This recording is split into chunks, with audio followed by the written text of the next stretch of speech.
Est-ce qu'on peut lire ensemble Josué 6 du verset 1 au verset 5. Ensemble. Jéricho était fermé et barricadé devant les enfants d'Israël. Personne ne sortait et personne n'entrait. L'Éternel dit à Josué, vois, je livre entre tes mains Jéricho et son roi, ses vaillants soldats. Faites le tour de la ville, vous tous les hommes de guerre. Faites une fois le tour de la ville. Tu feras ainsi pendant 6 jours. 7 sacrificateurs porteront devant l'arche 7 trompettes retentissantes. Le 7e jour, vous ferez 7 fois le tour de la ville, et les sacrificateurs sonneront des trompettes. Quand ils sonneront de la corde retentissante, quand vous entendrez le son de la trompette, tout le peuple vous sera de grand cri. Alors la muraille de la ville s'écoulera et le peuple montera chacun devant soi. Bien-aimé, Dieu siège dans la louange. Amen. Et quelle que soit l'adversité, quelles que soient les murailles dans nos vies, Dieu peut les transformer en victoire. Amen. Qui croit qu'en louant, le Seigneur peut lui donner la victoire. Alléluia. C'est ce que nous restons aujourd'hui. Nous sommes poussés des coups de joie et de remerciement au Seigneur. Alléluia.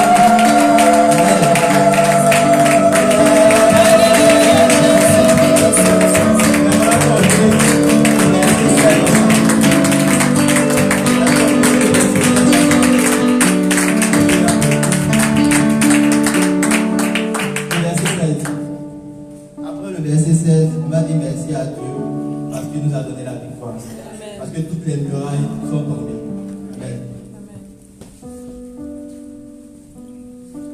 Amen. À la 7e fois, comme les sacrificateurs sonnaient des trompettes, Josué dit au peuple, poussez des cris, car l'Éternel vous a livré la vie. Alléluia.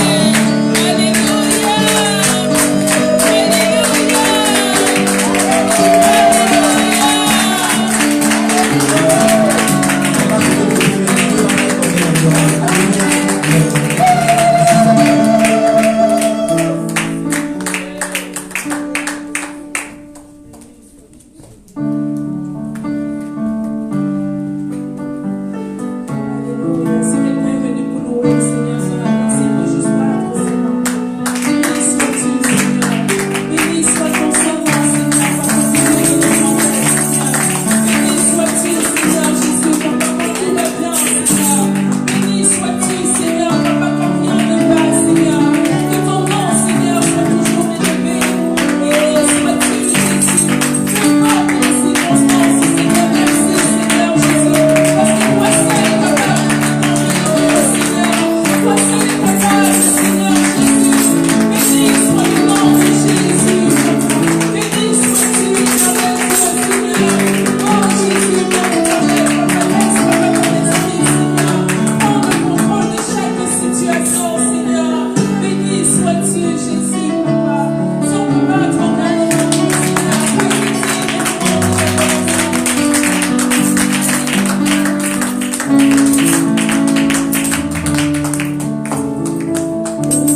parmi nous ce matin. Amen. Et dans une telle présence, tout est possible. Amen. Vous avec ton voisin, et serre-lui la main, dis-lui, dans une telle présence, tout est possible. Si tu as besoin de guérison, la guérison est dans ce lieu ce matin. Alléluia. Si tu as besoin de restauration, la restauration est dans ce lieu ce matin. Et son nom c'est Jésus. Alléluia. Son nom c'est Jésus. Alléluia. Alléluia. Alléluia. Merci Seigneur. Merci Seigneur. Nous pouvons nous asseoir dans la présence du Seigneur. Et nous sommes contents de nous réunir ce dimanche matin pour le Seigneur. Amen. Il n'y a rien de tel que la maison du Seigneur. Amen. Et il n'y a rien de tel que la présence du Seigneur. Amen. Alléluia. Et j'aime la présence du Seigneur. Amen. Alléluia. Gloire au nom du Seigneur. Nous avons fait les annonces pour ce matin.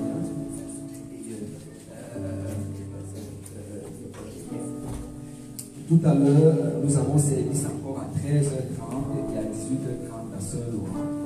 Pour ceux qui peuvent venir et par la suite en semaine. Ce mardi, comme d'habitude, nous avons évangélisation. Amen.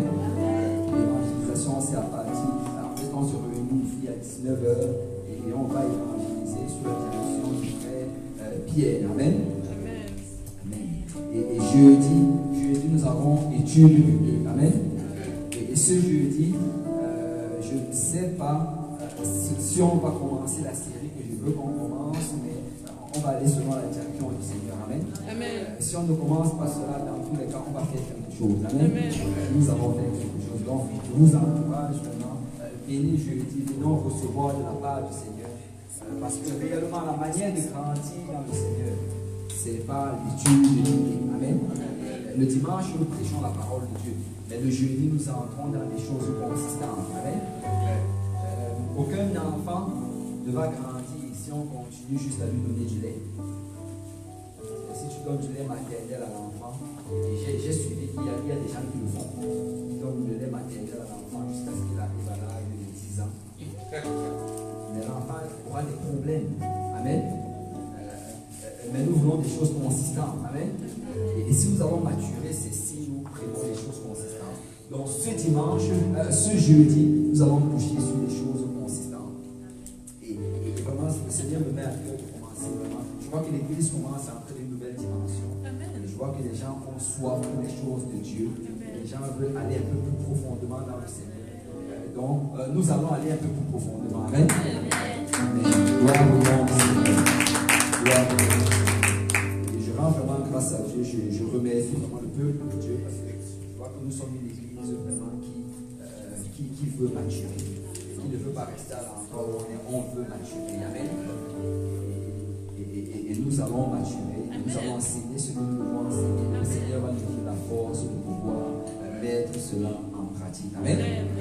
Gloire au nom du Seigneur. Et d'autres annonces, bon, bien sûr, samedi c'est la, non, vendredi c'est le service des jeux à l'église de l'Est, à partir de 19h la prière. Et ensuite, samedi, nous avons la prière à Saint-Laurent et à l'église de l'Est. La prière, c'est à partir de 19h à 21h. Et je vais encore exhorter l'église à aller à la prière. Amen. Tout le temps, on va dire, va à la prière. Ne reste pas juste à la maison, va à la prière, c'est important.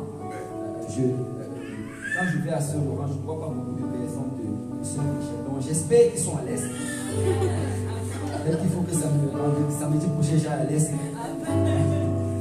Mais faisons un effort, allons à la prière. C'est 2 heures de temps, mais laissez-moi vous dire, ces 2 heures-là changent complètement votre semaine. Amen. Ça va vous aider dans votre propre dévotion, ça va vous aider dans votre prière personnelle. Et également, c'est pour le salut des âmes de cette ville. Amen. Parce que c'est vraiment la prière qui est le moteur dans cette machine-là qu'est l'Église. Si nous prions, nous allons voir comment les choses vont commencer à bouger. Amen. Et plus de prière, encore plus de prière. Amen. Et je sais qu'on dit que le pasteur a promis la souvent une chose. Il dit, je crois, prière superficielle. Puissance superficielle. Et nous voulons le vrai. Amen. Alors nous allons prier. Amen. Gloire au nom du Seigneur. Et autre annonce aussi, du 8 au 9 mars 2019, je sais que le frère Pierre, peut-être qu'il est allé chercher quelqu'un. On lui avait envoyé l'annonce, je ne crois pas que tu ne l'as pas. C'est l'annonce en fait, il va l'afficher sûrement la prochaine fois. Mais du 8 au 9 mars 2019, nous avons l'approche apostolique. Amen. L'approche apostolique. Et l'approche apostolique, c'est un moment où d'habitude nous allons toucher des sujets que nous n'avons pas souvent le temps de toucher quand nous prêchons la parole de Dieu. Ce sont souvent des sujets de la vie. Et réellement, pourquoi est-ce qu'on appelle ça approche apostolique? C'est pour nous donner une approche pour les choses courantes de la vie, de la manière à ce qu'un apostolique devrait l'approcher. Amen. L'année dernière, on avait touché sur la carrière. Et il y avait beaucoup de personnes, on en avait vu le besoin, il y avait beaucoup de chrétiens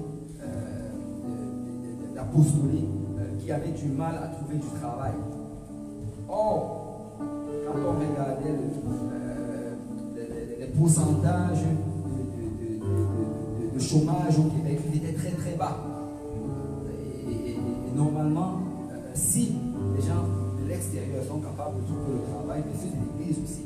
Et on avait touché justement cela, on a parlé de beaucoup de points. Et laissez-moi vous dire que quelques semaines après, on a eu des très bons témoignages. On a vraiment rendu grâce au Seigneur parce que ça a été vraiment très bénéfique pour l'église. Beaucoup de gens ont pu. Il y a certaines petites choses qui ont été brisées, qui nous ont permis à ce qu'ils puissent trouver. Et cette année, on va toucher d'autres choses. On va toucher les finances. Amen. On va parler de comment bien gérer ses finances, comment bien gérer son temps. Et on va également parler de comment se comporter si tu es célibataire. Comment est-ce que tu dois te comporter pour ne pas te mettre dans des positions où tu vas être tenté ou bien à la mer si tu diras. On va parler même des fiancés. Vous savez, une manière de se comporter quand on est fiancé. Amen. Fiancé, ça ne veut pas dire déjà marié. Amen. Et on va toucher également ces choses-là. Et on va parler également, en fait, il y aura une session séparée. Et on va parler également de comment fuir, comment éviter la drogue, l'alcool, la pornographie. On va toucher cela, ça sera pour les plus jeunes. En fait, le moment où on va parler de comment se comporter, on va séparer. Il y aura les plus jeunes qui vont aller, les plus jeunes qui ne sont pas encore à l'âge de se fiancer, ils vont descendre dans une autre salle et à eux, on va leur parler de fuir l'alcool, la drogue et la pornographie. Et vous savez, souvent on regarde nos enfants et on croit qu'ils ne sont pas, on croit qu'ils sont en sécurité hors de cela. Mais laissez-moi vous dire que l'école présentement, c'est un champ de bataille. Ce que les enfants voient à l'école aujourd'hui, ce qu'ils expérimentent dès le plus bas âge, dès l'âge de 11 ans, ce qu'ils voient et ce qu'ils entendent à l'école, ça les rend déjà à la merci de ces choses. Donc, moi je crois que très tôt, on doit commencer à leur parler de ces choses. Souvent, on prend cela comme un sujet embarrassant, gênant. Mais tu sais, le monde n'est pas embarrassé de mettre cela dans le cœur de tes enfants. Donc, nous devons parler de cela pour montrer aux enfants la bonne direction, pour qu'ils puissent éviter cela. Amen.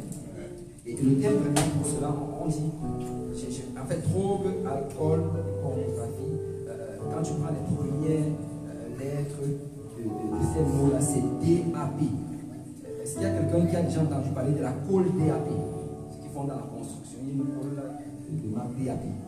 Mais en fait, ça tombe bien parce que cette affaire-là, si tu ne fais pas attention très tôt, tu risques d'être collé à ces choses-là toute ta vie. Et nous voulons commencer à leur en parler alors qu'ils sont petits, 12, 13 ans, 14 ans. Bon, si vous avez un enfant de 13 ans jusqu'à 15 ans, obligez-le à venir. Amen. Obligez-le à venir. Peut-être que vous êtes embarrassé de parler de ces choses. Mais nous, on va parler de cela, c'est sûr, d'une manière appropriée.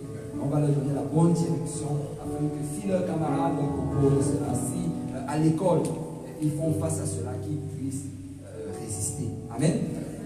Gloire au Seigneur. Donc c'est le 8 au 9, ça fait dans 2 semaines.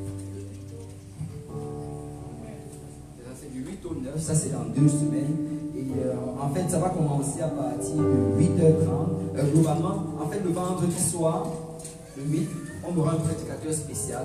Et le samedi, le vendredi, c'est à l'heure d'habitude, j'ai bien 19h. Le samedi, ça va commencer à 8h30.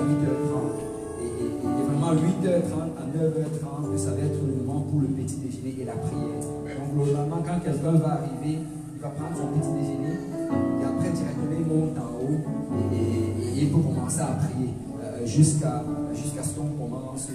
Donc c'est ça. Et ensuite on aura nos sessions 9h30, première session, 11h, deuxième session et 12h30, c'est la dernière session. Amen. Ça va être à l'église de l'Est. Gloire au nom du Seigneur. Et c'est tout pour les annonces. Oui, il y a autre chose que je dois mentionner. Les reçus d'impôts sont arrivés. Donc, si vous avez donné à l'année 2018, vous pouvez voir le frère qui Arnold, il a tout reçu.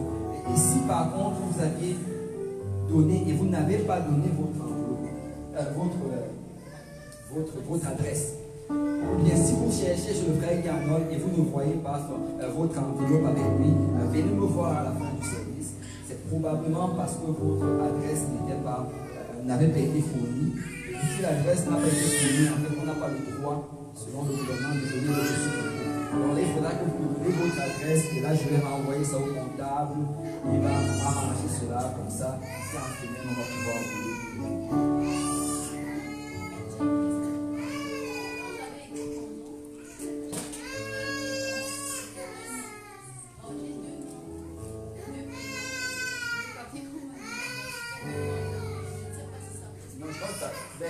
On peut le faire, mais je ne crois pas que ça dérange. Ça dérange pas.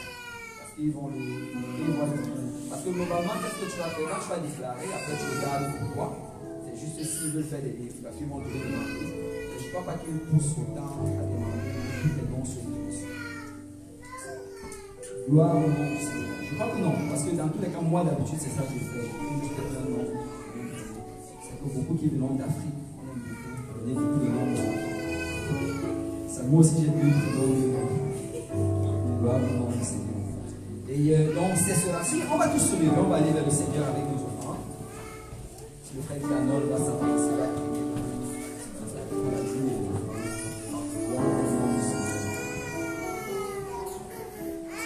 Prions ensemble. Éternel mon Dieu, Dieu de gloire et de bonté. Merci Seigneur pour ta présence. Nous te rendons grâce pour ce que tu nous donnes toujours la victoire. En ce jour, nous venons avec nos dîmes et nos offrandes. Bénis-les, Seigneur. Ouvre les écluses des cieux pour tes enfants si tu et éloigne de nous les dévoreurs. C'est en ton Saint-Nom que nous avons prié. Que tout le monde dise au nom de Jésus. Gloire au nom du Seigneur. Vous pouvez vous asseoir dans la présence du Seigneur. Alléluia. Et l'école du dimanche va descendre. Et alors que l'école du dimanche descend, on peut se lever et on va serrer la main. En fait, je crois que j'aurais dû attendre pour finir de prendre le temps pour ne pas que ça se mélange. Mais je crois que je ne sais pas si j'avais oublié une annonce, mais je crois que non.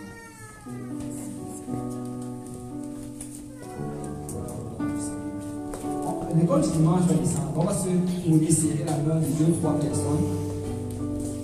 Alléluia. Gloire au nom du Seigneur.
Est-ce que le Seigneur a été bon cette semaine?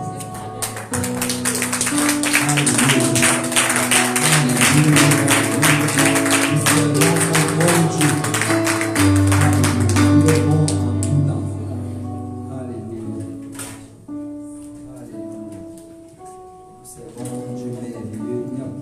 Dieu comme d'autres dieux. Amen. Quand tu regardes ta vie, tu réalises que Dieu est vivant avec ton Père. Très souvent, le problème c'est que notre manière d'évaluer n'est pas souvent bonne. Souvent, on regarde juste par rapport à ce que j'aurais souhaité avoir. Il faut plutôt regarder par rapport à ce que tu as. Amen. Parce que laisse-moi te dire que tu as beaucoup plus que tu ne le penses.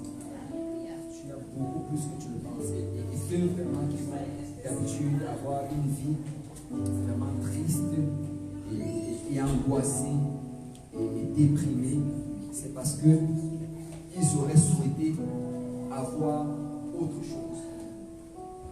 Mais si tu vis dans le contentement, tu vas réaliser que tu es béni.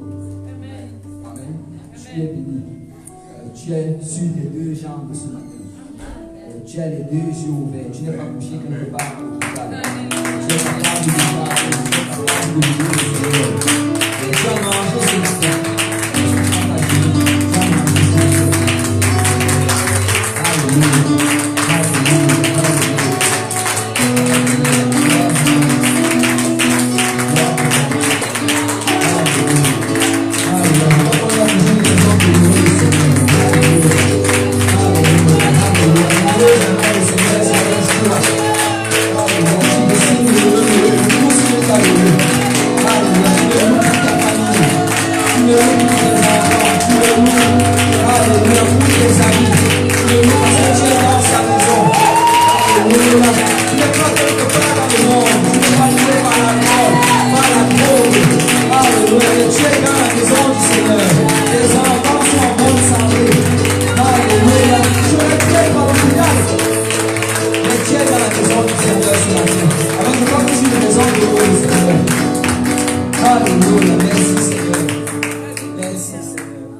Alléluia.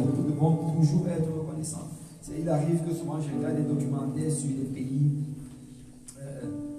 sur des pays, en fait c'est nos pays, d'où beaucoup d'entre nous venons. Et quand tu vois l'état de la misère dans ces pays, et quand tu vois vraiment le besoin dans lequel ils se trouvent, il y a certaines personnes qui peinent à manger un repas par jour. Ils peinent à manger un repas par jour. Et nous nous plaignons parce que nous n'avons pas eu quelque chose de plus, alors que nous avons de la nourriture dans le frigo. Ces personnes ils vont marcher 2 heures le matin pour aller au travail. Il y a des enfants qui marchent 2 heures chaque matin pour aller à l'école. 2 heures pour revenir. Et nous on se plaint parce que l'autobus est arrivé 5 minutes en retard. On se plaint parce qu'on n'a pas de voiture et qu'on doit prendre l'autobus. On se plaint parce qu'il neige. En fait, ça prend vraiment de regarder ce que tu as. Amen. Tu dois regarder. Si tu regardes toujours ce que tu as, tu vas pouvoir louer le Seigneur. Amen. Parce que Dieu nous a tellement donné. Le chanteur a dit de cette manière: il a tellement fait pour moi que je ne peux plus le dire. Amen. Il a tellement, d'autres vont dire, il a tellement fait pour moi que je ne peux plus le dire.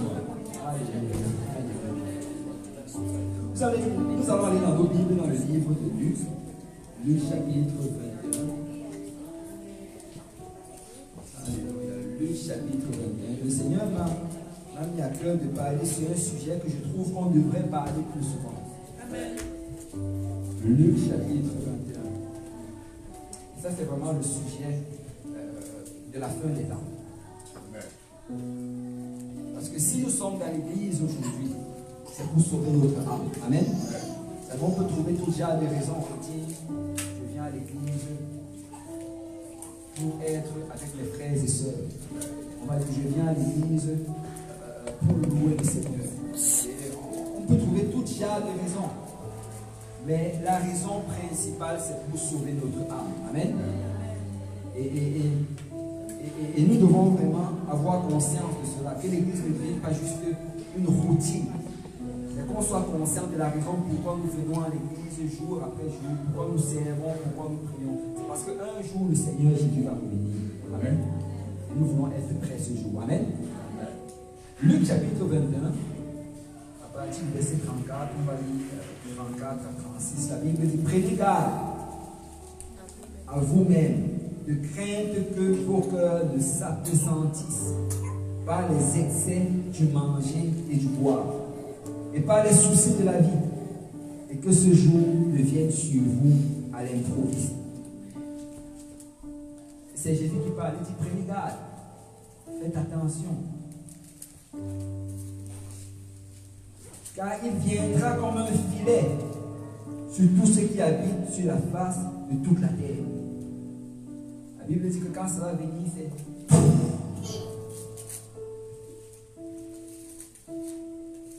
Veillez donc et priez en tout temps, afin que vous ayez la force d'échapper à toutes ces choses qui arriveront et de paraître debout devant le Fils de l'homme.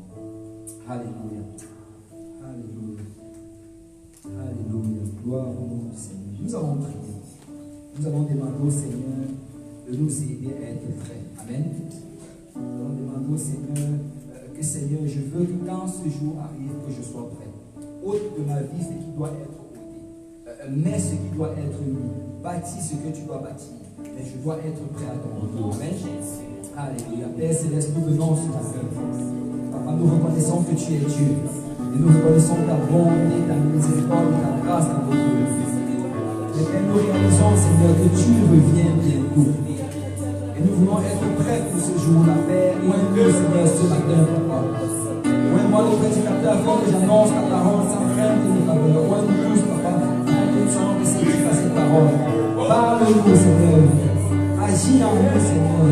Mais Seigneur, nous voulons être prêts, Seigneur, pour ce grand et glorieux jour où tu vas revenir pour prendre ton église.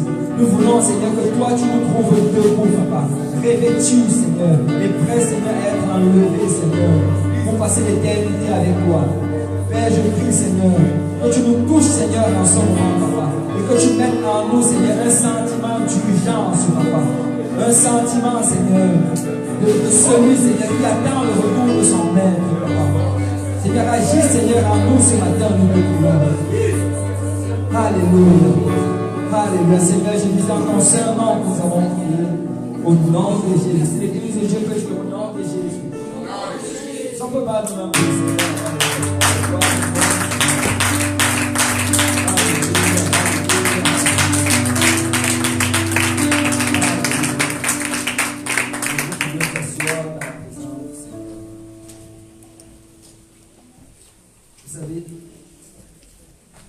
Le retour du Seigneur, c'est quelque chose qui a toujours été débattu. Il y a beaucoup de gens qui débattent par rapport à cela. Et certains, et même Pierre en parle dans ses écrits. Il dit que certains vont dire que, mais depuis que votre maître a dit qu'il allait revenir, nous voici, n'êtes-vous pas revenus? Et la Bible dit qu'il y aura des moqueurs qui vont le faire. Ils vont se tourner vers toi qui es chrétien. Tu dis, le Seigneur Jésus a dit, je reviens bientôt. Ça fait 2000 ans qu'il a dit. Et il y aura toujours des gens qui vont argumenter par rapport à cela. Et en passant, quand le Seigneur a dit qu'il revient bientôt, le mot bientôt qu'il utilisait, c'est en fait réellement rapidement. Ça veut dire dès le moment que vous allez commencer à voir des signes, rapidement je vais revenir. En fait, si tu voulais bien le traduire, c'est je reviens aussitôt. Parce que je vais dire à quelqu'un ce matin que Jésus va revenir.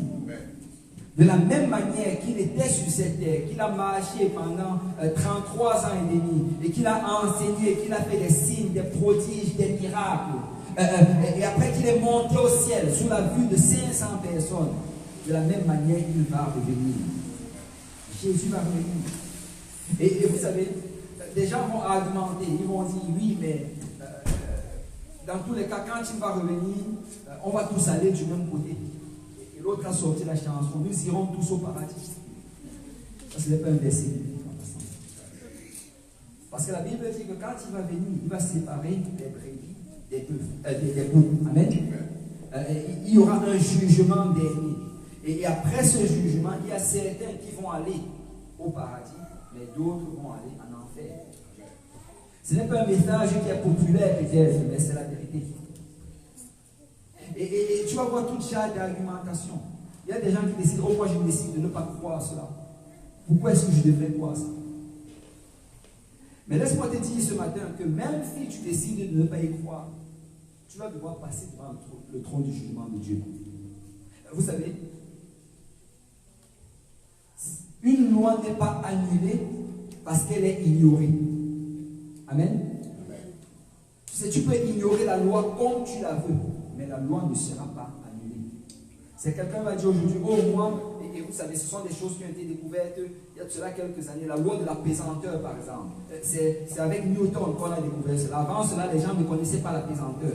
Et il y a beaucoup de personnes qui ont essayé d'une manière ou d'une autre de voler, mais beaucoup se sont écrasés. Donc tu peux dire, oh moi je décide d'ignorer la loi de la pesanteur. Moi je n'ai rien à faire. Croyez ce que vous voulez croire. Croyez à la pesanteur. Moi je décide de vivre ma vie comme bon tel et je n'y crois pas. Si tu montes sur une montagne et tu te jettes, cette loi va s'appliquer sur toi. Que tu y crois ou pas. Amen. Et c'est la même chose avec la loi de Dieu. C'est Dieu qui établit toutes les lois. Il établit les lois de la physique. En fait, l'homme n'invente pas les lois. L'homme découvre les lois. Amen. On découvre les lois biologiques. On découvre les lois physiques. On découvre les lois thermodynamiques. Toutes ces lois-là sont découvertes jour après jour. Mais Dieu les avait établies avant la fondation du monde. Et une loi qu'il a décidée, c'est que le salaire du péché, c'est la mort. Donc quelqu'un qui vit dans le péché, s'il n'est pas débarrassé de ce péché, ultimement, il va se retrouver en enfer. Qui décide d'y croire ou pas. Parce que c'est Dieu qui a établi la loi. Tu sais, au lieu d'argumenter avec toutes ces choses, juste obéir à la parole de Dieu pour sauver ton âme. Juste obéir. Vous savez, c'est ça qu'on fait tous les jours. Le monde, en fait, obéit aux lois physiques qui sont établies. Le monde obéit à cela. Aucun d'entre nous ici n'est assez stupide pour monter dans un building de 7 étages et décider de tester la loi de la pesanteur. Nous obéissons parce qu'on sait que c'est une loi de l'univers. Toutes ces lois, en fait, la société en fait présente, elles sont vraiment établies sur les lois de la nature. Et la meilleure chose que tu peux faire pour ta vie, c'est obéir à la loi de Dieu. Dieu a établi cette loi. Et ce sont des choses, en fait, qui ne sont pas... ce sont des choses qu'on voit à l'œil nu. Nous voyons les ravages que le péché fait dehors. Nous savons ce que le péché est en train de faire. Nos sociétés sont dévastées à cause de l'œuvre du péché. Nos enfants, depuis le bas âge, comme je parlais tantôt, sont impliqués dans des choses tellement abominables, tellement ignobles, que je ne pourrais même pas les mentionner ici à la chair. Et nous voyons ce que le péché est en train de faire. Et je vais dire à quelqu'un que Dieu hait le péché. Dieu hait le péché.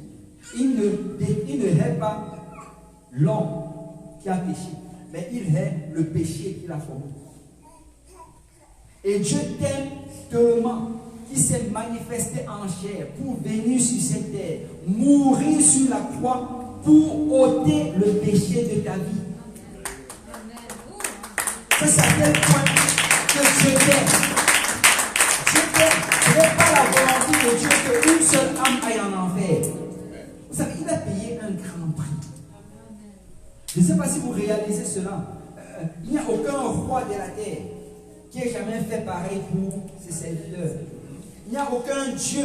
Tu peux regarder toutes les autres religions. Il n'y a aucun Dieu qui ait jamais voulu se manifester pour venir payer pour sa créature. Aucun. Les autres dieux vont demander des choses. Ils demandent vos enfants. Ils demandent vos biens. Ils demandent toutes ces choses. Mais notre Dieu a donné le sacrifice ultime.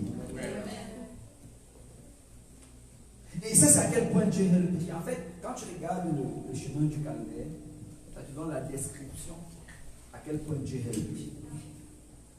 Le châtiment qui devait tomber sur nous, il a fait tomber sur lui. En fait, si tu veux examiner le châtiment que toi tu devais avoir, regarde ce que Jésus a dû subir. Vous savez, dès le moment que Jésus a commencé à être maltraité entre les mains des Romains et des pharisiens, c'est une plage d'environ, je dirais environ 2-3 jours. Et quand tu regardes cela, c'était atrocité après atrocité. On l'a pris, on a donné des faux jugements contre lui. On l'a accusé faussement. Il y a des gens qui le frappaient. Il y a des gens qui, on dit même qu'on a arraché sa barbe. Imaginez qu'on t'attrape ta barbe et on l'arrache. On a arraché sa barbe. On l'a fouetté jusqu'à le déchiqueter le dos. On l'a fait se promener nu dans les rues de Jérusalem. On l'a couché sur ce bois infâme et on a cloué ses mains et ses pieds et on l'a laissé souffrir et agoniser jusqu'à sa mort. Si tu étudies cela, tu réalises que ce sont des douleurs atroces. C'est un châtiment atroce. Mais c'est toi qui devais subir ce châtiment. C'est moi qui devais subir ce châtiment. Mais la Bible dit que Dieu a tant aimé le monde qu'il a donné son Fils unique. Littéralement, il a donné sa chair unique, la seule chair qu'il avait conçue pour lui-même. Il a revêtu cette chair, il est venu souffrir à notre place. C'est à tel point Dieu aime. Amen. Et vous savez, s'il a fait, c'est juste pour qu'on n'aille pas en enfer. C'est souvent on va prêcher sur l'enfer et les gens vont être embarrassés parce que l'enfer c'est un sujet souvent délicat. J'étais une étude biblique. Dès que j'ai mentionné un peu l'Apocalypse, vous pouvez voir comment une personne était déjà un peu troublée par rapport à cela. Parce que quand tu es dans le monde, quand on prêche sur l'Apocalypse, il y a des fibres qui commencent à bouger à l'intérieur de toi. Mais quand tu es dans le Seigneur, c'est un temps de réjouissance. Parce que tu sais qu'en ce moment-là, tu es déjà avec le Seigneur. Les souffrances sont finies, les angoisses sont finies. Et c'est juste un spectacle pour toi qui es au ciel. Mais vous savez, le problème,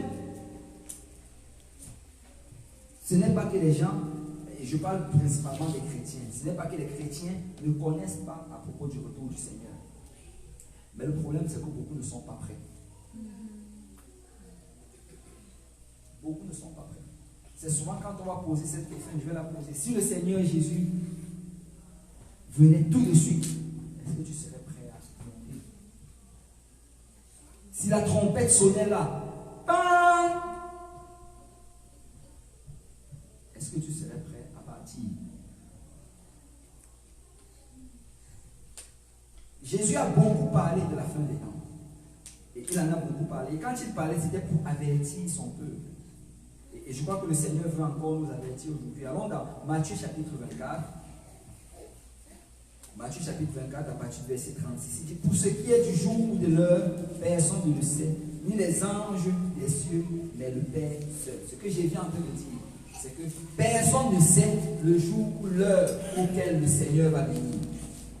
Personne ne le sait. Et si quelqu'un avait posé la question, il dit, pourquoi il dit le Père seul? Parce qu'en fait, Jésus, il était 100% homme et 100% Dieu. Dans sa chair, il était 100% homme. Dans son esprit, il était 100% Dieu. Et ce qu'il dit en fait, c'est qu'il a caché cette chose-là à sa chair pour que, parce qu'il ne voulait pas le révéler. Il ne veut le révéler à personne en fait. Pourquoi? Parce que Dieu veut que nous soyons prêts en tout temps. C'est si on savait exactement le jour où le Seigneur allait venir, on allait vivre dans la méchanceté, dans la perversité, et juste programmer notre alarme pour ce jour-là en particulier. Et ce jour-là, on allait revêtir des robes blanches et venir rester à l'église. Mais le Seigneur veut que tu le serves tous les jours. Amen. Il veut que chaque jour tu sois chrétien.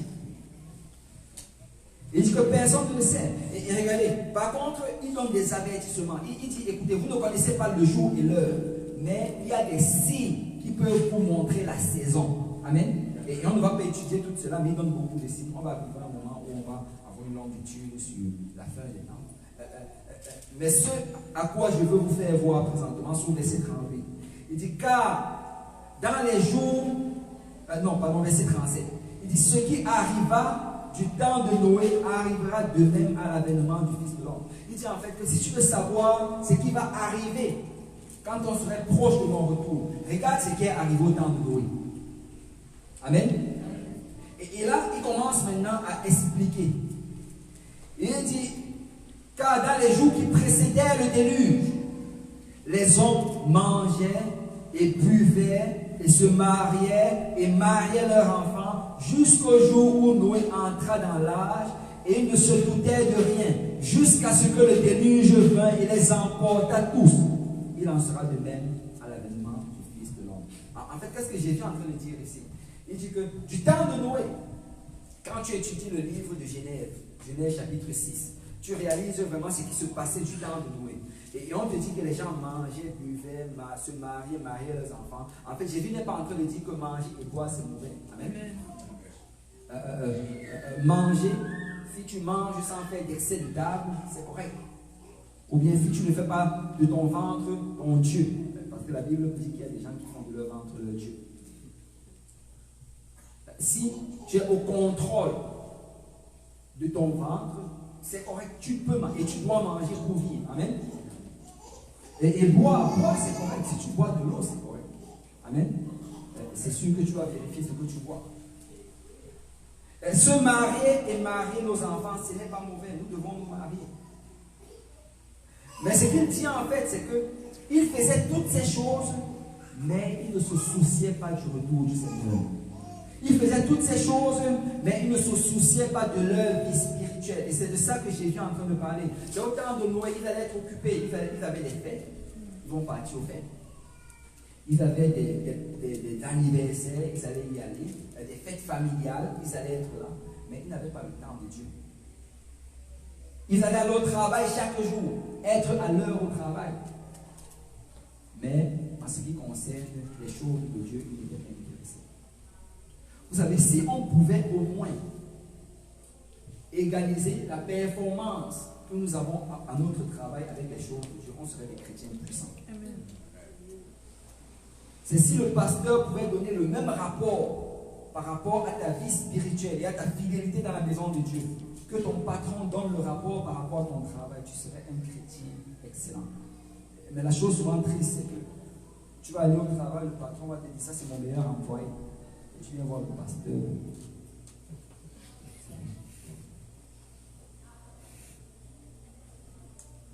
Et la Bible dit qu'ils font ces choses continuellement.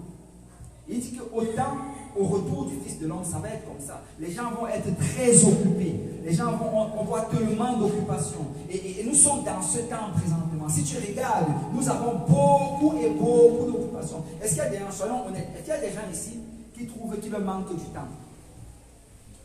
Amen.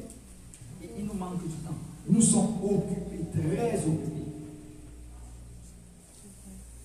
Mais si nous avons servi le Seigneur, c'est si nous faisons de Dieu notre priorité. Je ne dis pas de ne pas travailler.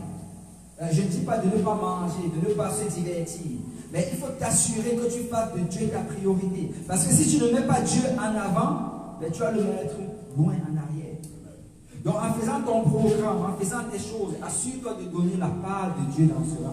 Parce que nous sommes dans la fin des temps. Et comme le Seigneur l'a dit, à la fin des temps, les gens vont être occupés, ils vont oublier le Seigneur. Et regardez, ça c'est terrible ce qu'il dit par la suite. Il dit, alors, de deux hommes qui seront dans le champ, dans un champ, l'un sera pris, l'autre laissé. Waouh! Ça c'est quelque chose. Il parle de deux hommes dans le champ, deux hommes qui travaillent. Ça veut dire, tu es avec ton collègue de travail, vous êtes ensemble. Vous travaillez, vous êtes concentré sur le travail. Tu n'es même pas en train de prier, mais tu travailles. Tu es concentré dessus. Pouf! Un disparaît, l'autre reste.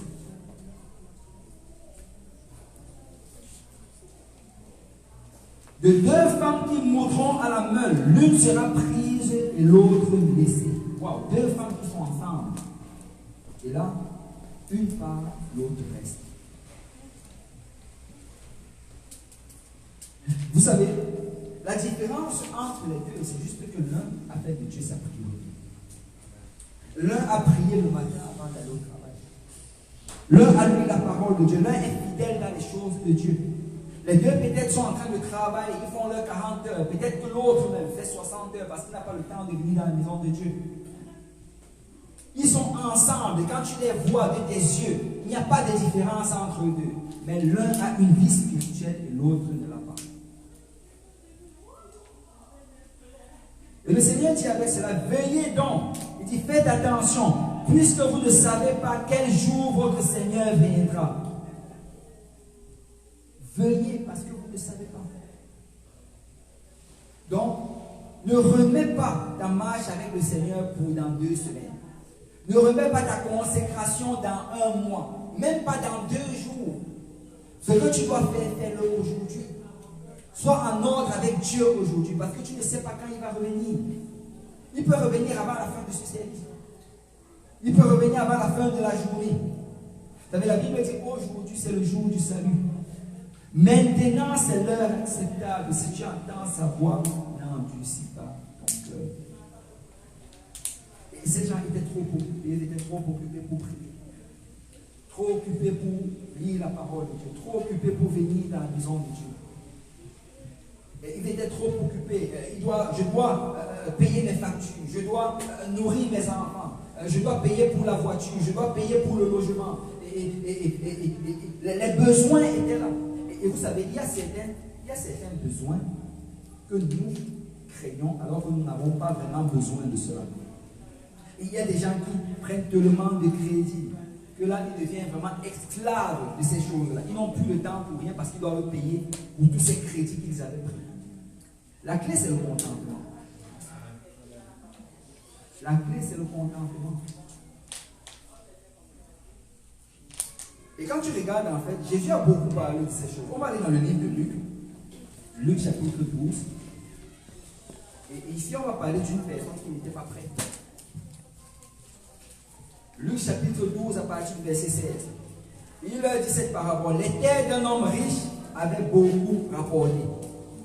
Ça, c'est un bon problème. Amen. On dit que ces terres avaient beaucoup rapporté. Donc lui, il n'avait pas le besoin, mais il avait l'abondance. Il raisonnait en lui-même, disant, que ferais-je? Car je n'ai pas de place pour ma récolte. S'il y a quelqu'un qui a trop d'argent, il n'a pas de place dans son compte bancaire, envoie-le-moi. Donc verset 18, il dit, voici, dit-il, ce que je ferai. J'abattrai mes greniers, j'en bâtirai de plus grands, j'y amasserai toute ma récolte et tout mon bien. Et je dirai à mon âme, tu as beaucoup de biens en réserve pour plusieurs années. Repose-toi, mange, bois et réjouis-toi. Wow. Donc la Bible dit que lui, il avait ce problème, ce bon problème, où il avait juste en abondance. Et là, il regarde, il commence à penser comment faire. Je ne sais pas, d'une certaine manière, il n'a pas pensé qu'il pouvait donner à quelqu'un. Mais il commence à penser comment faire, j'en ai juste trop. Et il décide d'abattre son grenier, de l'agrandir davantage, de créer plus d'espace et d'emmagasiner. Et il dit que par la suite, il va regarder cela, se réjouir et se féliciter et dire, tu as bien travaillé, tu as en abondance pour beaucoup d'années. Et vous savez, c'est la manière comment nous pensons présentement.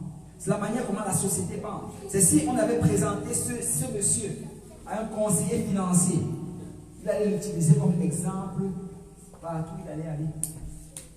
Ça allait être un bon modèle. Écoute, lui, il a travaillé, il a gardé, il a beaucoup gardé de l'argent. Il a de l'argent dans ses REER, il a de l'argent dans son CELI, il a de l'argent dans son compte d'épargne, il a investi dans l'immobilier. Il y a beaucoup d'argent. Et quand il regarde cela, il est content. Et le monde à l'extérieur allait le regarder et le féliciter. Cet homme-là, il a réussi dans la vie. C'est un homme intelligent, c'est un homme sage. C'est un modèle à suivre. Mais au ciel, ce n'était pas ça que Dieu disait. Regardez le verset 20. Mais Dieu lui dit, insensé. Cette nuit même, ton âme te sera redemandée. Et ce que tu as préparé, pour qui sera-t-il? Il en est ainsi pour celui qui amasse des trésors pour lui-même et qui n'est pas riche pour Dieu. En fait, son problème, ce n'était pas qu'il avait trop. Mais son problème, c'est qu'il n'avait que trop dans le matériel. Dieu n'a pas de problème avec la richesse. Tu peux être riche. Et si tu es riche, très souvent, il va utiliser cela pour bâtir son royaume. Il va te bénir, tu vas pouvoir en prendre profit également, mais il y a une autre partie qu'il veut utiliser pour bâtir son royaume. Mais le problème de Dieu ici, c'était que cet homme, il avait beaucoup investi dans le monde. Il avait pensé comment investir. Il avait mis des efforts, comment fructifier son revenu, son argent. Mais, quand on regardait son compte spirituel, c'était vide. Et le Seigneur lui dit, écoute, le monde dit que tu es sage, moi je dis que tu es insensé. Est-ce qu'il y a quelqu'un ici qui a déjà vu quelqu'un qu'on allait enterrer et que, alors que le corbillard passait, il y avait une remorque de York en arrière avec tous ses biens?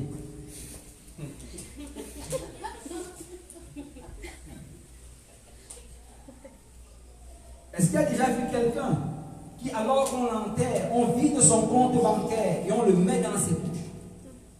C'est que ça, ce sera un tombeau qui sera saccagé. Et je crois que vous connaissez l'histoire, le pasteur Kaosi nous le racontait. Il disait qu'il y avait cet homme-là qui était dans. Je crois que c'était en Afrique. C'est souvent en Afrique que les affaires comme ça se passent. On est en train d'enterrer ce monsieur. Et là, les gens venaient selon la tradition et on jetait les pieds dans le tombeau. On jetait les pieds dans le tombeau. Et là, un homme riche est venu. Un homme riche et très intelligent. Il est venu, il a regardé tout cela, il a dit vraiment qu'il apprécie vraiment tout l'effort que ces gens-là fait. Que lui, il est très touché par la condition de cet homme. Il dit, vous savez ce que je vais faire? Parce que vous avez fait l'effort, additionnez tout l'argent que vous avez dans ce tombeau, moi je vais le doubler. Et là, on a additionné, je ne sais pas, ça arrivait peut-être à 10 000 $. Et là, on prend cela, et dès qu'on lui donne, il écrit un chèque de 20 000 $, il jette un combat pour le faire.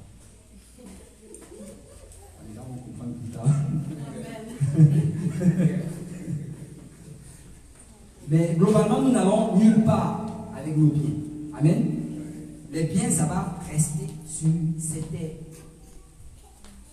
Et nous combattons, nous battons, nous faisons beaucoup d'efforts pour accumuler des choses, mais ça va rester. La Bible dit que c'est sage d'investir dans les choses spirituelles. C'est sage de commencer à penser à ton avenir spirituel. Parce que notre avenir sur cette terre est juste limité. Certains arrivent à 70 ans, d'autres à 80, d'autres même à 100 ans. Mais c'est très limité. Mais l'éternité, nous le passons quelque part. Et l'éternité, ce n'est pas 100 ans. L'éternité, ce n'est pas 1000 ans. L'éternité, c'est beaucoup plus que cela. Alors moi, je crois que nous devons faire plus d'efforts pour les choses spirituelles que pour les choses matérielles. Et la Bible dit que le Seigneur le regarde et dit, tu es insensé. Tu es insensé parce que tu as investi toute ta vie dans les choses matérielles et tu n'as jamais pensé au spirituel. Et cet homme n'était pas prêt. On dit que ce jour-là même, cet homme est mort. C'est tout le travail qu'il avait fait et j'étais allé à quelqu'un d'autre. Vous savez, nous faisons beaucoup d'efforts pour les choses matérielles. Et certaines personnes, j'en ai parlé jeudi dernier, quelqu'un va vouloir absolument avoir la bonne robe, le bon habit avant de venir à l'église. Et s'il ne trouve pas cela, il va même venir en retard. Est-ce que tu réalises qu'un jour, cet habit va se trouver à Village des Valeurs et quelqu'un va l'acheter pour 5 $? Est-ce que tu réalises que toutes ces choses pour lesquelles tu t'attaches, cette maison-là, un jour, ça va appartenir à quelqu'un d'autre? Cette voiture, un jour, ça va appartenir à quelqu'un d'autre. Écoute, ayons une main légère sur les choses matérielles et approchons-nous au spirituel. Que mon âme soit sauvée. Amen. Que mon âme soit sauvée. Écoute, que même si rien ne va dans ta vie, continue à servir le Seigneur. Amen. Même si rien ne va dans ta vie, continue à venir dans la maison de Dieu. Amen. Parce que Dieu doit te trouver debout. Amen. Dieu doit te trouver en train de le servir. Et cet homme n'était pas prêt. Parce qu'il investissait au mauvais endroit. Dans Luc chapitre 19, on nous parle d'un autre homme qui n'était pas prêt. Chapitre 16, pardon. Luc chapitre 16, on nous parle d'un autre homme qui n'était pas prêt. Et la Bible dit au verset 19, il y avait un homme riche qui était vêtu de pourpre et de fin lin et qui chaque jour menait joyeuse et brillante. Waouh! Si tu regardes vraiment le choix des mots, on te dit qu'il était riche, il était bien vêtu. Pourpre, c'est vraiment la couleur des rois. Et on dit que chaque jour, il n'y avait pas un seul jour de sa vie qu'il était triste. Chaque jour, il était joyeux. C'est cet homme-là, il mangeait exactement ce qu'il voulait manger chaque jour. Je ne sais pas si quelqu'un a déjà rêvé de cela. Et si aujourd'hui je veux le filet mignon, j'ai juste à le dire. Filet mignon. Du poisson braisé.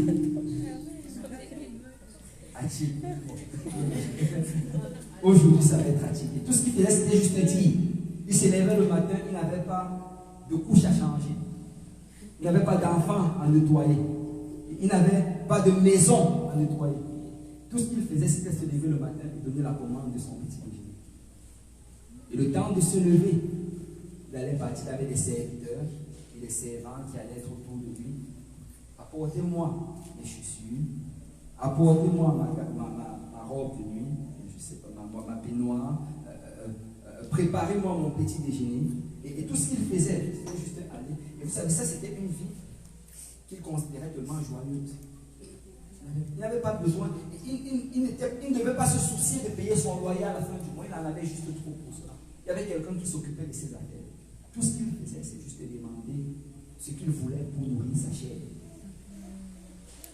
Dès qu'il avait un petit mal quelque part, il appelait quelqu'un qui allait venir le masser.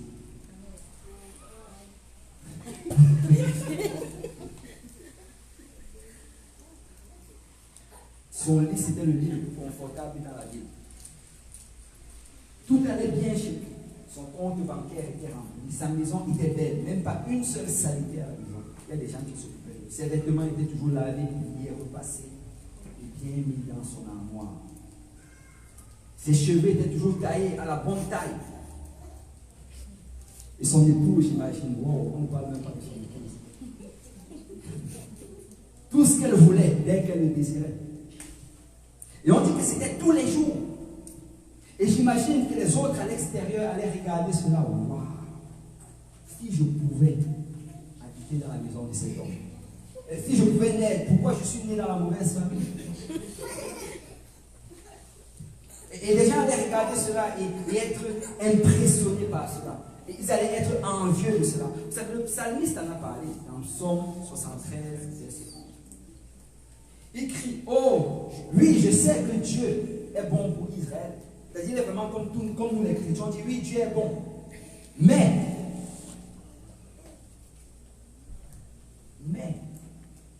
mon pied allait fléchir, mais pas allait glisser quand je considère la vie de ces hommes riches. Quand je considère l'abondance dans laquelle il est vivent. Quand je regarde ces choses-là, j'ai failli glisser. Pourquoi? Parce que souvent on regarde les gens de l'extérieur et on a l'impression que tout va bien pour eux. Mais vous savez, à la porte de cet homme riche, il y avait une autre réalité. Verset 20, un homme nommé Lazare était couché à sa porte. C'est souvent, les gens pensent que ceci c'est une parabole, mais ça ce n'est pas une parabole. Ça c'est une histoire vraie. Parce que Jésus n'allait pas mentionner le nom de Lazare si c'était une parabole. C'est quand tu inventes une histoire, tu n'inventes pas les noms. Parce que ça fait de toi un menteur. Ça c'était une histoire réelle. Et la Bible dit que Jésus connaît le nom de ses brebis. Il connaît le nom de ceux qui lui appartiennent. Il n'a pas mentionné le nom du riche parce qu'il ne lui appartenait pas. Et ça c'est quelque chose de réel. Et on dit que cet homme Lazare, il était pauvre. Il était couché à la porte du riche. Il était couvert d'une serre et désireux de se rassasier des miettes qui tombaient de la table du riche. Et on dit que même les chiens venaient encore lui chasser sur serre. C'est Lazare était, je crois, à l'antipode de la situation de cet homme riche. Il était à l'extrême. C'est l'homme riche, il était extrêmement riche. Et Lazare était extrêmement pauvre. Et non seulement il était pauvre, mais il était malade. Il avait des ulcères sur son corps. Et non seulement cela, mais même les chiens venaient lécher ses ulcères. Il n'avait même plus assez de force pour repousser les chiens. Lazare vivait une vie misérable. Il n'y a personne dans cette ville, je crois, qui allait envier Lazare. Et quand on allait passer devant la porte de cet homme riche, on allait voir l'homme riche et son abondance, on allait l'envier, quand on allait regarder Lazare, on allait juste secouer la tête en fermant les yeux.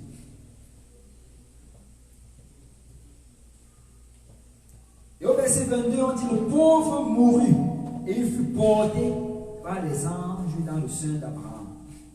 Et le riche mourut aussi et il fut enseveli. C'est quand on dit que le riche mourut, il fut enseveli, ça veut dire qu'il allait en enfer. C'est très souvent, quand quelqu'un fait des services funéraires, quand tu le fais pour quelqu'un que tu sais qu'il était fidèle dans le Seigneur, il servait le Seigneur avec zèle et avec fidélité, tu vas dire, il est près du Seigneur. Mais quand c'est quelqu'un qui est juste dans le monde, tu dis juste bon, il va rencontrer son Créateur. Et ça, c'était vraiment une manière un peu douce de dire que le riche, il est parti du nouvel. C'est peut-être le monde regardait Lazare. Et le monde regardait le riche. Le monde acclamait le riche et méprisait Lazare. Mais au ciel, quand le Seigneur voyait, il voyait toute autre chose. Parce que nous n'avons pas être notre jugement ne sera pas sur la base de ce que nous avons accumulé comme richesse ou comme connaissance. Le jugement ne sera pas sur la base de notre classe sociale. Vous savez, au ciel, il n'y a pas de classe sociale. Il n'y a que deux endroits, soit du côté des justes, soit du côté des injustes. Et il n'y a pas une zone du côté des justes, on dit que ça c'est pour les hommes politiques, les hommes d'importance. Ils vont habiter dans cette ville importante. Et vous, les pauvres chrétiens, vous allez rester dans ce côté-ci. Non, non, non, non, non. Au ciel, la seule chose qui va déterminer, c'est si tu as servi le Seigneur sur cette terre.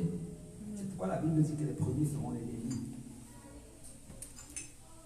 Et regardez, on dit, dans le séjour des morts, il leva les yeux, et tandis qu'il était en proie au tourment, il vit de loin Abraham et Lazare dans son sein. Et si tu regardes, ça c'est avant en fait, ça c'est avant que le Seigneur Jésus ne monte au ciel. Avant que le Seigneur Jésus ne monte au ciel, quand quelqu'un mourait, il allait automatiquement au séjour des morts. Et le séjour des morts était séparé en deux parties.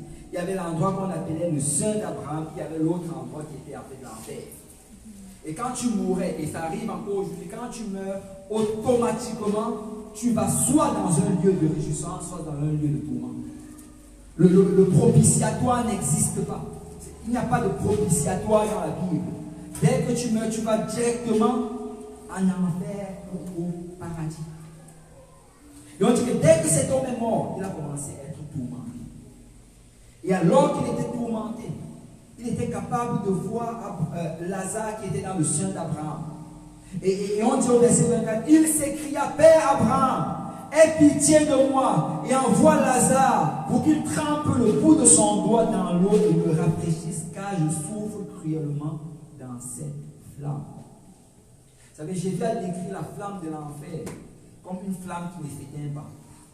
Une flamme qui ne consume pas le verre. En fait, il dit que le verre de terre, quand tu la mets dans cette flamme-là, elle ne va pas être consumée. Elle va brûler continuellement sans que la personne ne soit consumée. C'est-à-dire, tu ne vas pas disparaître, tu ne vas pas être instinct, mais ton corps va brûler sans cesse.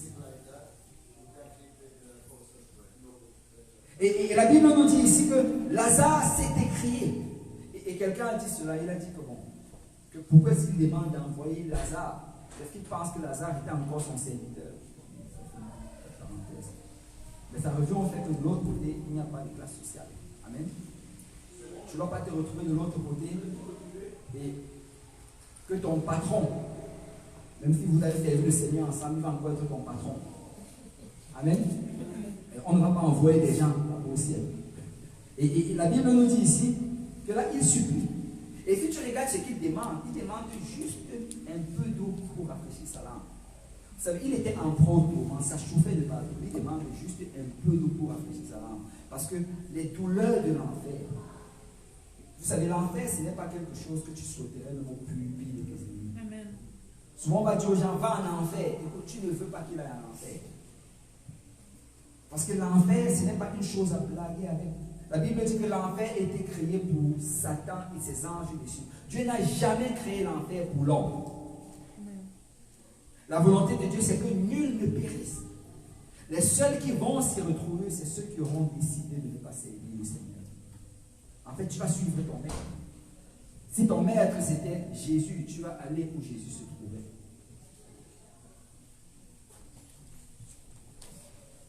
Et on dit au verset 25, Abraham répondit, mon enfant, souviens-toi.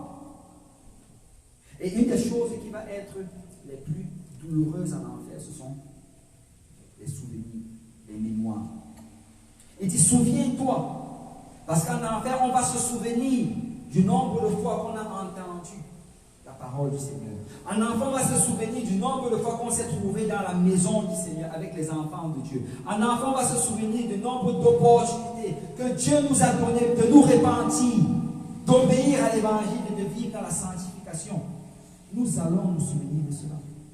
Il dit, souviens-toi que tu as reçu tes biens pendant ta vie et que Lazare a eu des maux pendant la sienne. Maintenant, il est consolé, toi, tu souffres.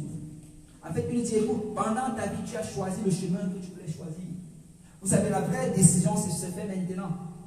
Dès le moment qu'on meurt, il n'y a plus de décision qu'on peut prendre.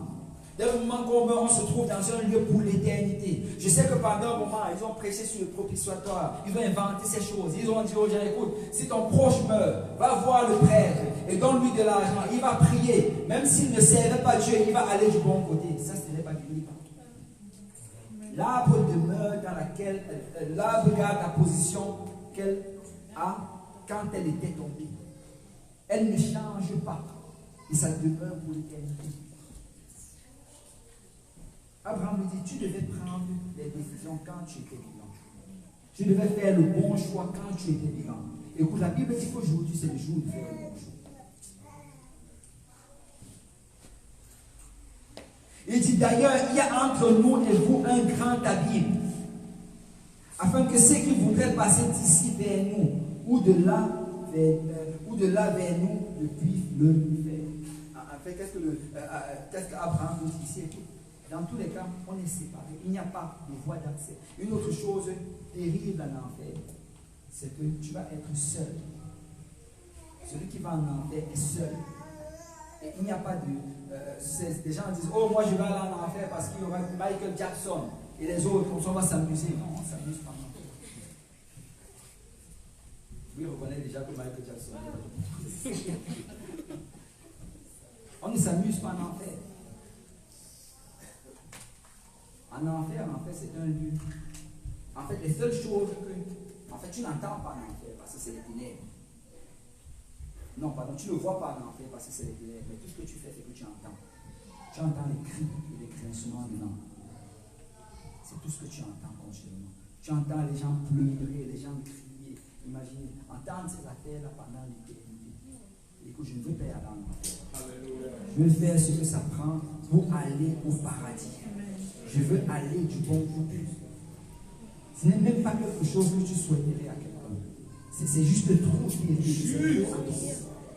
Et je viens juste te dire à quelqu'un aujourd'hui, fais le bon choix. Fais le bon choix. Dieu te donne l'opportunité de faire le bon choix encore aujourd'hui. Et en fait, tu ne ressens pas la présence de Dieu. Parce que la seconde mort, en fait, c'est une séparation éternelle du Seigneur. C'est aujourd'hui, nous nous réjouissons parce que nous ressentons la présence de Dieu. Et quand nous allons au paradis, nous avons davantage à ressentir. Mais en enfer, il n'y a pas d'espoir. C'est un lieu où tu ressens des besoins continuels, mais il n'y a rien pour les assouvir. Tu as soif, mais il n'y a pas d'eau. Tu as faim, mais il n'y a pas à manger. Tu as des désirs sexuels, il n'y a pas moyen de les assouvir. Il y a en fait tous ces désirs-là qui s'accumulent sur toi. Et tu es continuellement dans le besoin. Continuellement dans le besoin.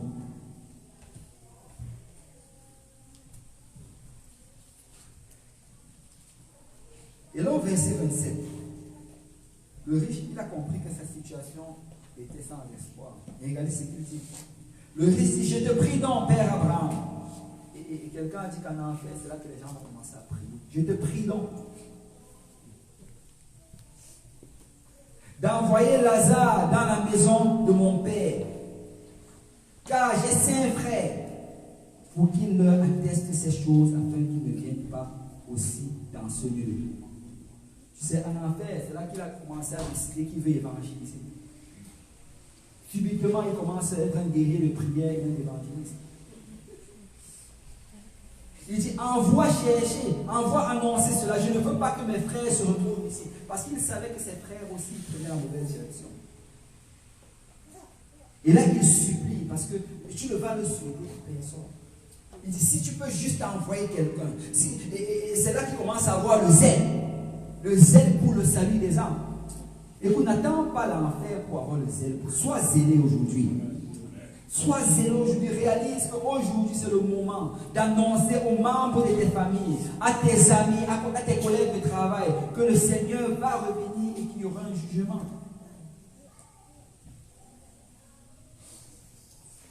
Et là, regardez le verset 28. Le verset 29, pardon. Abraham répondit, ils sont Moïse et les prophètes. Qu'il les écoute. Et là, le juste continue à argumenter. Il dit, non, Père Abraham, mais si quelqu'un des morts va vers eux, ils se repentiront. Ils pensent qu'écoute, non, je connais mes frères, on leur a déjà annoncé la parole plusieurs fois. Si on va encore leur annoncer, ils ne vont pas entendre. Parce que quand Abraham parle de Moïse et des prophètes, il est en train de parler de la parole de Dieu. Mais le monsieur dit non, et ils ne vont pas l'écouter. Je veux juste qu'un mort, je veux qu'un fantôme aille leur parler, comme s'ils vont avoir assez peur pour servir le Seigneur. Au verset 31, Abraham lui dit, s'il n'écoute pas Moïse et les prophètes, il ne se laisserait pas persuader quand même quelqu'un des morts ressuscitera. Vous savez, nous voulons souvent que quelque chose d'extraordinaire arrive dans notre vie avant qu'on commence à servir le Seigneur. Nous voulons voir un ange. Je me rappelle de quelqu'un qui m'avait dit, oh oui, tu me dis ceci. Mais si un ange me dit, je vais entendre. Écoute, même si un ange te dit, tu ne vas pas entendre. Nous voulons toujours une situation, un miracle. La Bible dit que nous avons Moïse et les prophètes. Nous avons la parole de Dieu. La parole de Dieu doit être suffisante pour que quelqu'un obéisse au Seigneur. La parole de Dieu doit être suffisante pour que quelqu'un serve le Seigneur. Parce que même si un miracle se produit dans sa vie, s'il a décidé de ne pas écouter la parole, il ne va même pas croire au miracle. Il va trouver une justification quelconque. Abraham lui dit, ils ont Moïse et les prophètes. Vous savez,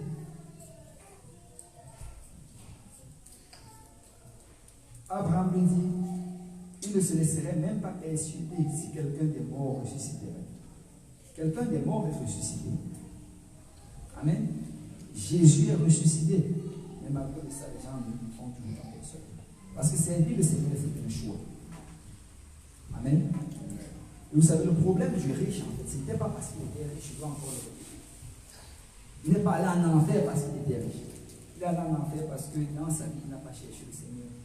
Il était satisfait de sa vie présente. Il était satisfait d'avoir son travail, d'avoir sa maison, d'avoir l'argent dans son compte bancaire. Il était satisfait d'avoir sa famille. Il était satisfait de passer du temps avec la famille, d'aller se divertir. Il était satisfait de tout ce qu'il accumulait et des acclamations dans le monde. Il n'avait pas le temps pour Dieu. Mais il était devant le Seigneur. Parce qu'il y a une chose qui est sûre, nous avons tous un rendez-vous avec le Seigneur. Nous y avons tous. Soit ça va être par la mort, soit ça va être par l'enlèvement. Mais à la fin, la destination finale, ça va être devant le trône du jugement de Dieu. Si on peut tous se lever là.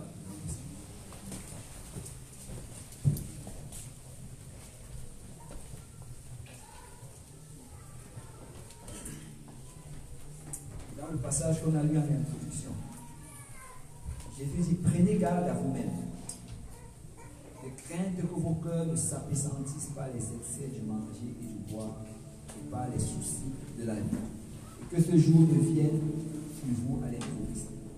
En fait, Jésus est en train de parler à l'église. C'est à ses apôtres et à ses disciples qu'il parlait. Il ne parlait même pas au monde.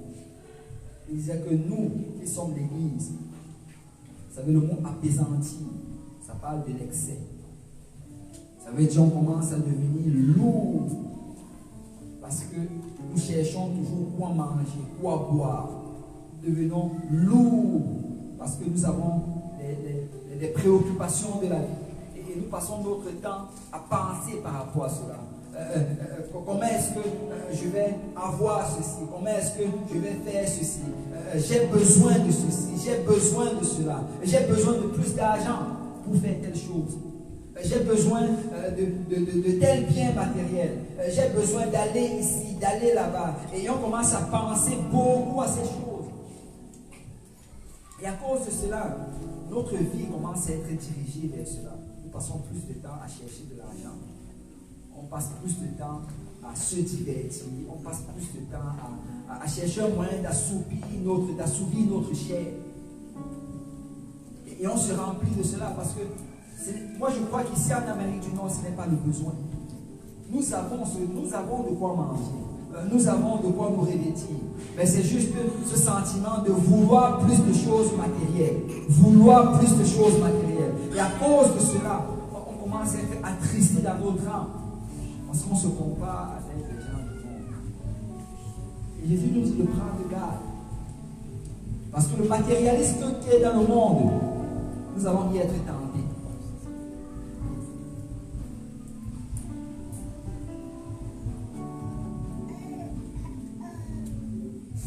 Il dit car il viendra comme un filet sur tous ceux qui habitent sur la face de toute la terre.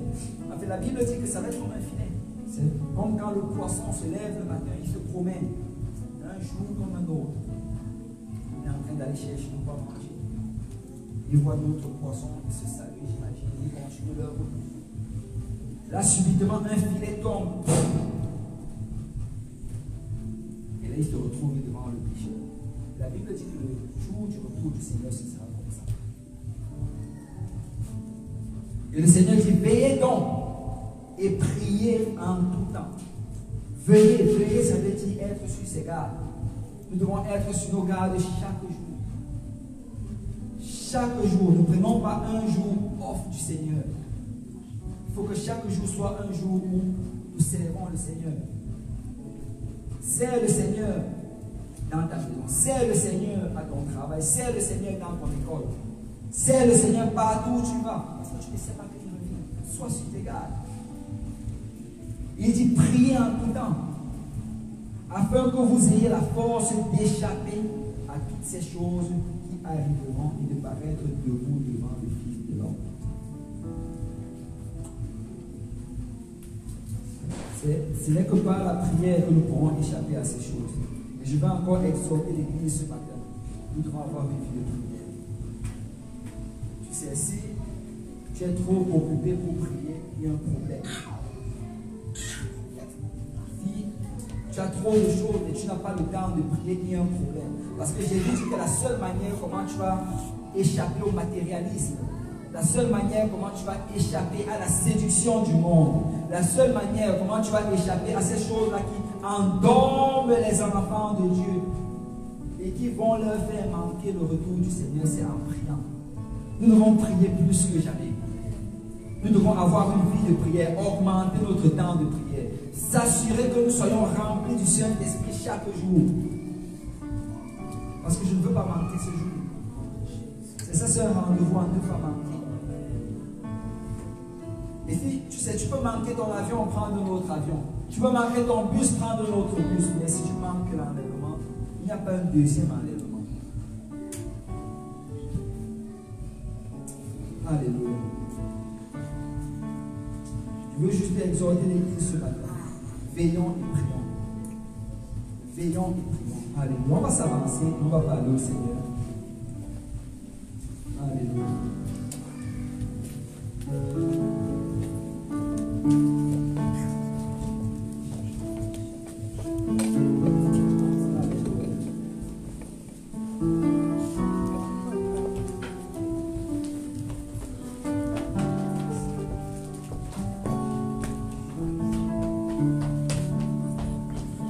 Si on veut faire un examen de conscience ce matin, il faut se poser la question, est-ce que je suis prêt? Si le Seigneur revient aujourd'hui, est-ce que je suis prêt?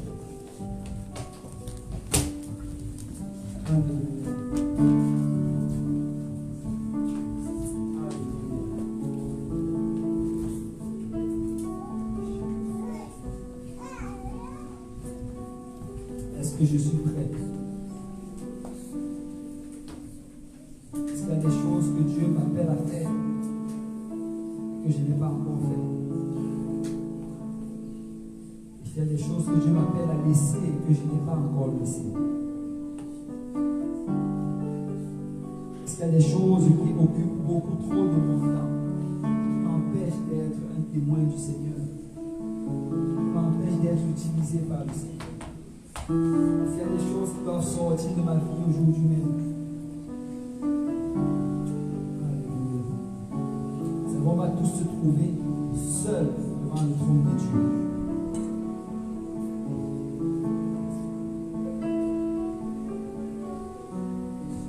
Nous ne serons pas justifiés par la fidélité de nos frères ou de nos sœurs. Nous ne serons pas justifiés par l'obéissance de nos parents ou bien de notre époux ou de notre épouse. On va se trouver seuls devant le Seigneur. Le Seigneur va nous demander de rendre des comptes par rapport à notre vie spirituelle. Alléluia. Écoute, s'il y a quelque chose que le Seigneur te demande de faire, fais-le aujourd'hui. S'il y a une chose peut-être qu'il veut que tu fasses, que tu peux le faire présentement, mais que tu dois le faire au milieu de la semaine, prends l'engagement maintenant. Et dis, Seigneur, à partir de maintenant, je veux le faire. Seigneur, à partir de maintenant, Seigneur, donne-moi la force de le faire. Parce que je veux que tu me trouves debout. Je veux que tu me trouves prêt.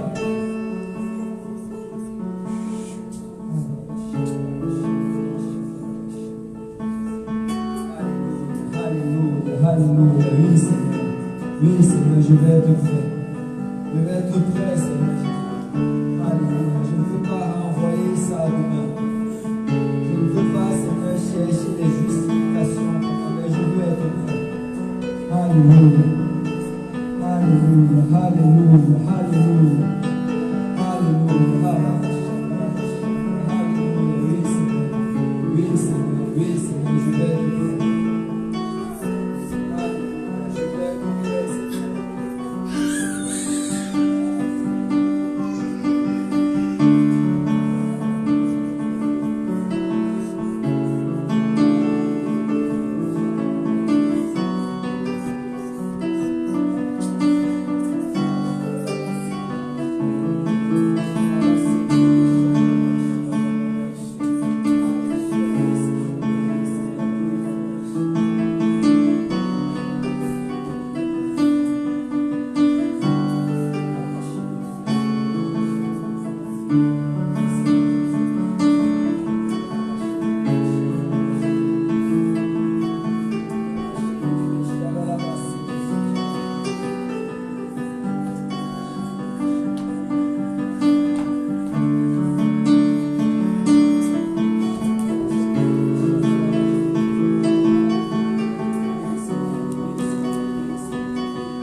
ne veux pas m'arrêter sur ma gloire.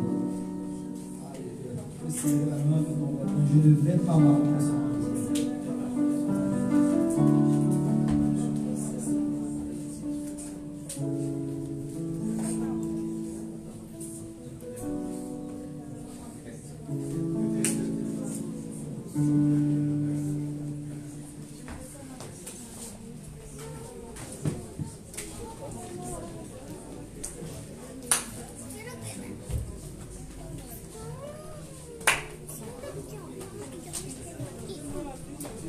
Gracias.